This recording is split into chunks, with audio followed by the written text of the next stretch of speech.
what's up mga kadututan? For today's vlog, i-share ko sa inyo kung paano gumawa ng cream caramel on the oven. So ano pang hinihintay nyo guys? Sundan nyo ang aking video.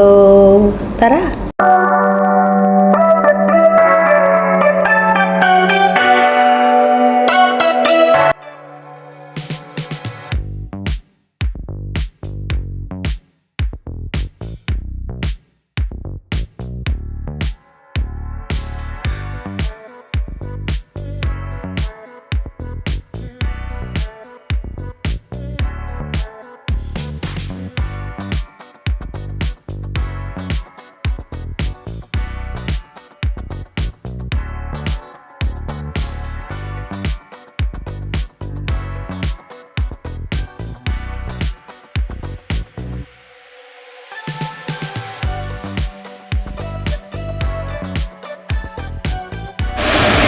Hi guys, ito nga pala, kalimutan kong i-show sa inyo kagabi yung finished product natin ng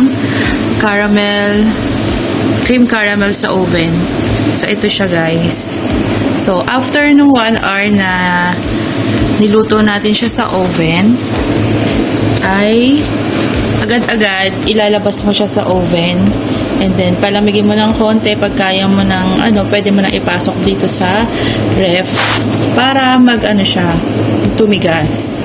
So, pag ilalagay nyo na sa plate yan, dahan-dahan, iyan mo.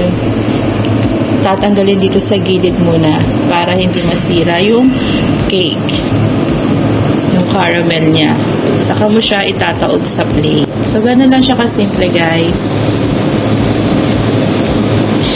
So, eto na. So, yun nga guys, ang update natin sa ating day 6 dito sa Qatar. At pinapatrain muli ako ni Madam dito kay Julie kasi nga siya ay uuwi na for good. Although, mula nung first and second contract ko naman, lagi naman niya akong pinapatrain. So, may mga bagay dito na alam ko na. But, katulad yung cream caramel, meron na akong copy niya before, pero hindi talaga ako yung masyadong gumagawa niyan. So, kapag parang refreshing na lang siya sa aking memories, para mas matrain pa ako, no?